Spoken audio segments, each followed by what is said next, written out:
میں بھی کبھی کسی کا سر پہ غرور تھا. یہ دو شعر ایک کہانی کو یہاں پر بتانے کی کوشش کر رہے ہیں. تب یہ دونوں شعروں کی جو میننگ ہے میں نے ایک ساتھ تیار کی ہے. تو ان دونوں جو اشعار ہیں دو، ان کا یہ یہاں پر ایک کہانی بتا رہے ہیں. کہانی کیا ہے؟ سب سے پہلے ان میں سے جو الفاظ ہیں، جیسے کاسے سر کا مطلب ہوتا ہے کھوپڑی، استخواں کا مطلب ہوتا ہے ہڈی، اس سر پر غرور کا مطلب ہوتا ہے گمنڈ والا سر.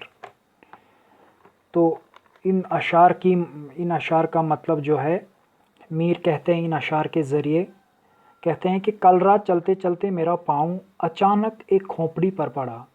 دیکھا تو کسی مردہ انسان کی کھوپڑی پوری طرح ٹوٹی ہوئی تھی، اور اچانک اس مردہ کھوپڑی میں زبان آ گئی اور مجھ سے کہنے لگی کہ اے بے خبر گمنڈی انسان، غرور سے سر اونچا نہ رکھ، ندامت اپنا لے، گمنڈ کا سر ہمیشہ نیچا ہوتا ہے. یعنی کہ کھوپڑی، یہاں پر میر کھوپڑی کی زبان بن کر فرماتے ہیں، یعنی کہ کھوپڑی جیسے بات کر رہی ہے. حالانکہ بے جان چیز بات نہیں کرتی، لیکن یہاں پر میر اس کھوپڑی کی وہ کہانی بیان کر رہی ہے کہ جو کبھی ایک انسان ہوا کرتی تھی، ایک فخر، اپنے آپ پر رشک کرنے والا انسان، اپنے آپ پر فخر کرنے والا انسان ہوا کرتا تھا، لیکن آج وہ مردہ ہے اور اس کی کھوپڑی کیا بنی ہوئی ہے؟ مٹی کے ساتھ مٹی بن چکی ہے، اور لوگ اس کھوپڑی پر اپنے پاؤں ڈال کر آگے چلتے جا رہے ہیں. یعنی کہ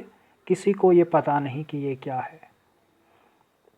تو میر اس کھوپڑی کی زبان بن کر یہاں پر فرماتے ہیں کہ اے گمنڈ سے چلنے والے انسان، میں بھی کبھی کسی انسان کا غرور تھا، میں بھی کبھی غرور سے چلنے والا ایک انسان تھا، لیکن آج میرا انجام دیکھو، میں کہاں ہوں. میری جو ہڈیاں ہیں آج مٹی میں دفن ہیں، مٹی میں ملی ہوئی ہیں، اور لوگ ان ہڈیوں کو کس طرح روند کر چلتے جا رہے ہیں. ندامت اپنا لے، گمنڈ کا سر ہمیشہ نیچا ہوتا ہے. یہ کھوپڑی کہہ رہی ہے یہاں پر. میر اس شعر میں کھوپڑی کی زبان بن کر یہ فرماتے ہیں، مجھے دیکھ میں بھی کبھی کسی کا گمنڈی سر تھا. کہتا ہے کہ مجھے دیکھ، انسان مجھے دیکھ، میں بھی کبھی کسی کا گمنڈ سے چلنے والا ایک سر ہوا کرتا تھا جو کبھی کسی کی طرف نہ دیکھتا تھا، لیکن آج میرا انجام ایسا ہے کہ مجھ پر ہزاروں لوگوں کی جو پاؤں ہیں مجھ پر پڑ رہے ہیں.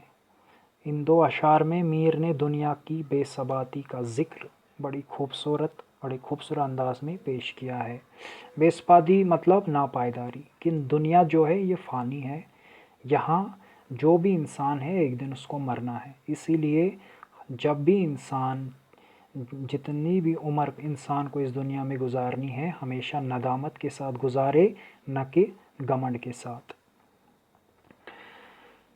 آخری شعر غزل کا، تھا وہ تو رشک حور بہشتی ہمیں میں میر، سمجھے نہ ہم تو فہم کا اپنی قصور تھا.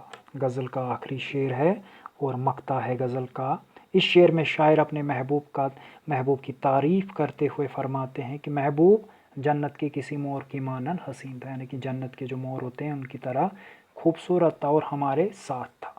اگر ہم اس کی قدر نہ کر سکے، اگر ہم اس کی عزت نہ کر سکے اور اس کی اہمیت کو نہ سمجھ سکے تو یہ اپنی کمی تھی، یہ ہماری کمی تھی. شاعر کو یہاں پر اس شعر میں احساس ہے کہ جب محبوب اس کے پاس تھا تو وہ اس کی قدر نہ کر سکا. یعنی کہ اس شعر میں شاعر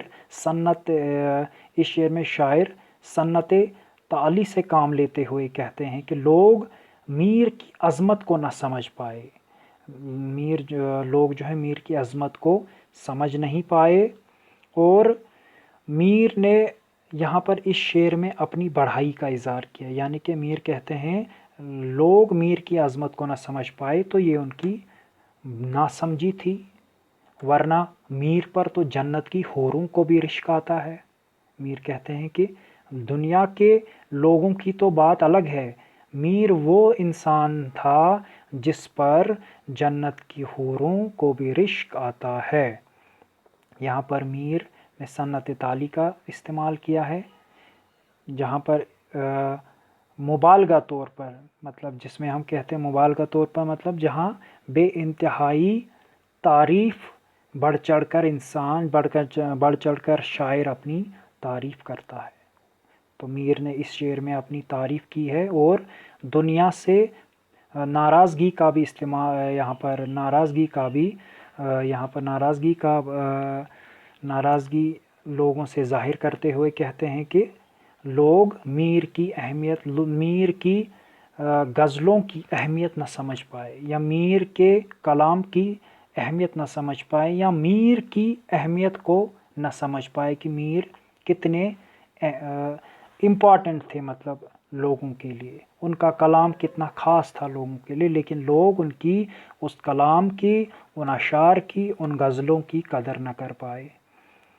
تو یہ آخری شعر تھا، آخری شعر جو مقطع تھا اس غزل کا، اسی کے ساتھ یہ غزل اختتام کو پہنچتی ہے۔ تو اگلے ویڈیو میں ہم پڑھیں گے اگلے لیسن کی جو غزلیں ہوں گی ہماری۔ اس لیسن میں صرف 2 ہی غزلیں تھی میر تقی میر کی جو ہماری کمپلیٹ ہو گئی۔ تو ملتے ہیں اگلے ویڈیو میں انشاءاللہ، تب تک کے لیے خدا حافظ۔